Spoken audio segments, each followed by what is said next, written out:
And now let's do a quick recap and basically how to use the new interface you have in your code. So on the .h file, okay, led.h, we have the class led, the declaration, and also the interface. On the CBB file, we have the implementation, or in other words, the logic of the class, what it's going to do inside, so the functionalities of the class. And now, so let's say you don't have access to the CBB file, you just have access to the header file. And well, you just want to use the led class just as you would use a library. When you use a library, you don't necessarily go to check what's going to happen inside the code. Okay, you just want to know what are the different functions you can use.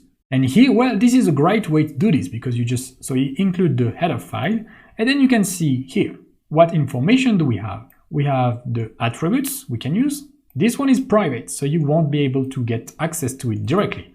So for example, in here, if you do led.pin is equal to, let's say I want to change the pin, let's verify, and you can see here we get an error because led pin is private within this context.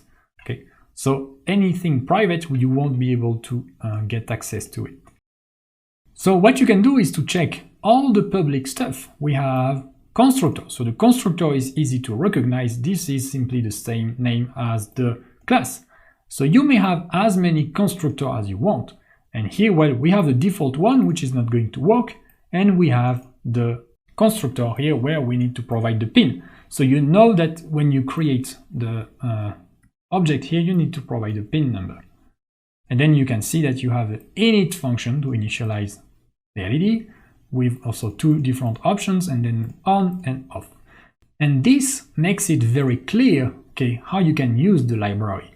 And you don't need to know that actually when you do on, it's going to do digital write, or when you init with a default state, it's going to call the pin mode and then set on or off. To use the class, you just need to include the header file and to check the different functions here, the different methods and attributes you can get access to.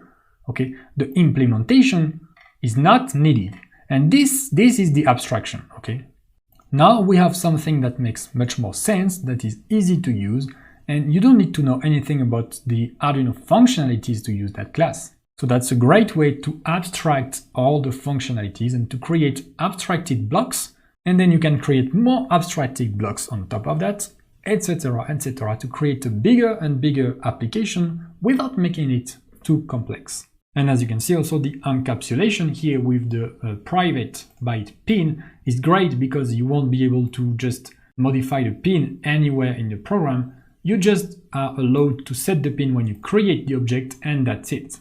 So no error, you won't be able to get any error because of how the class is written. And well, so this is the interface. So maybe what you can do in the interface is add some comments, so you can get some kind of documentation for the user who is going to use the class. So let's say for the init function, you say init the pin for the led, and let's say call this in setup. And then you can have on, which is power on the led. So this is quite explicit, but you could add more documentation if you want. Power off the led. All right, so this makes it even clearer. Okay, so with just this, you know how to use the class without the implementation. And great, now not only do you know how to create a class, but you know how to separate the class from the main program, and then in the class, you know how to separate the interface from the implementation. And in the following of this course, I'm not going to go through all of the same steps again, okay? From now on, what we are going to do is directly create the header file, okay? Create the class, and then create the CBB file to directly write the implementation for the methods, and then call the class from the main program, okay? We are not going to create any classes in the main program anymore, okay? That was the kind of the process to show you how to get started from zero and get to a complete functional class. And now we are going to do the right thing directly from the beginning.